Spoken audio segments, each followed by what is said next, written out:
Bakunzi ba Military Advisor 250 mbanje kubasuhuza. Iyo mwumvise inkoko ivuga, mwumva ko twageze ku kiganiro cy'ubujyanama ku bworozi bw'inkoko.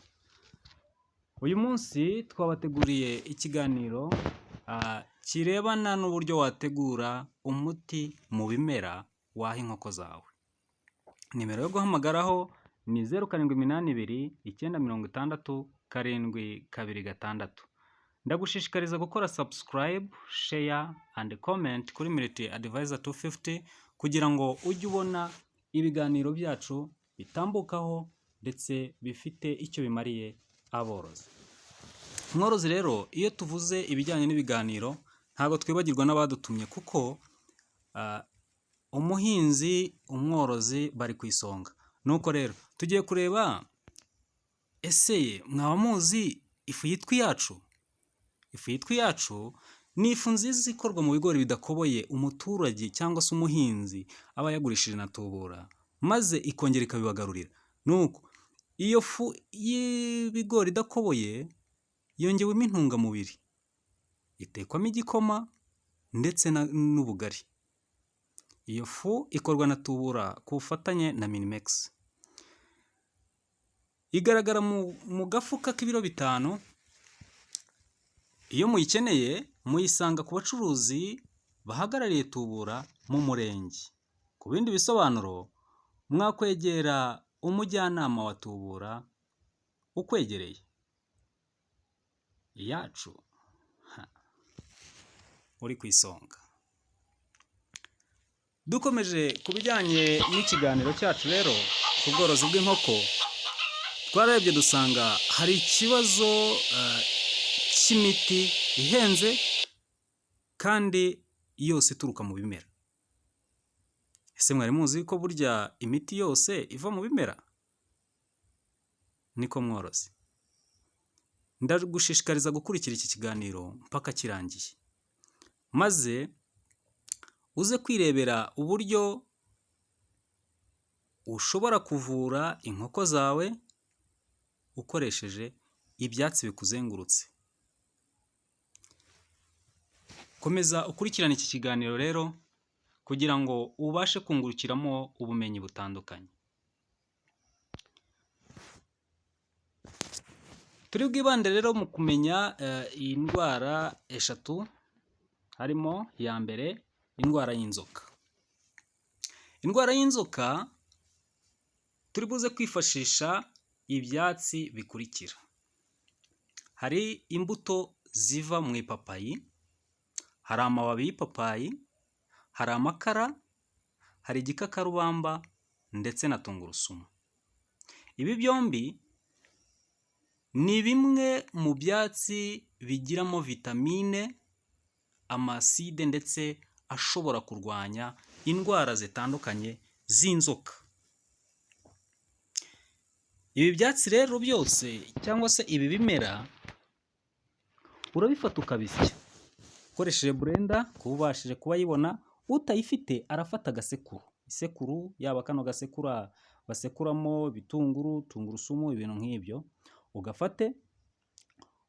ufate imbuto z'ipapayi, kwa kundi urangije kurya ipapayi ushyire mu gasekuru se cyangwa muri blender, ufate amababi yayo wafata 2 cyangwa 3, ufate igikakarubamba ushobora gufataho gatoya kugira ngo bitaza gukara, ufate tungurusumu yenda 1 cyangwa 2, uyitotorere mwaka gasekuru se cyangwa ya blender yawe, nurangiza ubisye cyangwa se ubisekure. Nurangiza kubisekura umutobe uri buvemo uri buwufate, ufateho, urumva wamaze kuwukuramo ari umutobe, ufate mililitiro 10 uzivange muri litiro 20 z'amazi. bikaba byiza wongeyemo amakara kuko amakara arwanya inzoka zo mu nda. Nuvangamo uravangamo udukara dukeya kugira ngo bize gufasha za nkoko zawe mu bwirinzi ndetse no kwirinda kuba zata ya matotoro akabije.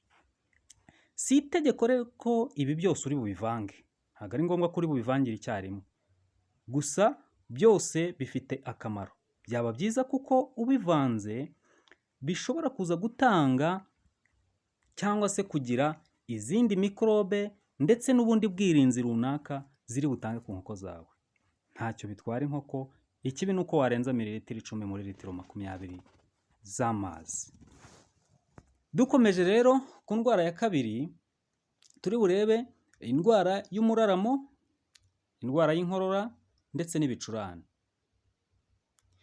Indwara y'inkorora, ibicurane ndetse n'umuraramo turaza kwifashisha ibi bikurikira: harimo indimu, dukeneremo tangawize, dukeneremo inshyushyu, umuravumba ndetse n'urusenda. Ibi ntabwo ari ngombwa byose kubivangira rimwe, gusa inshyushyu ikoreshwa ukwayo, n'urusenda warukoresha ukwarwo mu gihe wabuze tangawize. Nuko rero uri bufate uburyo inshyushyu ikoreshwa, urafata mililitiro 500 z'amata y'inshyushyu akamiweho, uyasuke muri abreuvoir se cyangwa twa tundi inkoko zinyweramo mu gihe inkoko atari nyinshi, ku buryo ziri buyanywe zikayamaramo. Bizazirinda kumva inkoko iri gukorora ndetse no gufungiza igasa nk'ibura umwuka. Ikindi, tuzafata indimu, dufate tangawizi, umuravumba, maze nabyo tubisye dukoresheje blender cyangwa sekuru. Umutobe wabyo ufate nanone za mililitiro 10 uvange mu mazi ya litiro 20, uzihe uko usanzwe ugabura amazi, uyazihe igihe cy'iminsi 3. Ikindi, mu buryo bw'ibicurane, igicurane kwa kundi inkoko iba yafungije mu mazuru, ushobora gufata umuravumba wawuvuguta, waba wawusekuye se, ukakamurira igitonyanga kimwe mu zuru ry'inkoko. Ibyo bizatuma inkoko ibasha gupfuna bya bintu bikavamo, ndetse nta nubwo yakongera kuremba se cyangwa kubona yigunze kwa kundi yigunga. Ikindi, hari gufata ifu ya tangawize ukayivangira mu biryo ugabura. Ibyo nabyo bitanga ubwirinzi kuko tangawizi ikize ku ntungamubiri nyinshi zishobora gutanga ubwirinzi ku nkoko zitandukanye. Icyo turi bukurikizeho ni indwara yo gutagangara. Indwara yo gutagangara ni indwara iterwa no kuba inkoko zidafitemo calcium ndetse n'amafosifore n'imyunyungugu mu mubiri. Ibyo byose rero turabisanga muri tangawizi, tungurusumu n'amababi y'ipapayi. Ibi ngibi ubafasha ukabivanga, ukabisya kwa kundi twabivuze, inkoko niba yari yatangiye gutagangara, uzagenda ubona ko hari impinduka zabaye, kuko bikize ku ntungamubiri nyinshi ndetse na za vitamine zitandukanye. Ikiganiro cyo nakagaruka rero, turabashimiye kuba mubashije kudukurikirana, maze turabasaba subscribe, share, like and comment kuri Military Advisor 250, kandi nurangiza gukora subscribe ukande kuri kariya kazogera kugira ngo umworozi wacu ahore ku isonga. Turabashimiye rero. Nimero yo guhamagaraho ni 0782 960 726. Naho watanga ikiganiro ni Mugabe Charles, umujyanama ku bworozi bw'inkoko. Ndabashimiye rero, mugire umugoroba mwiza.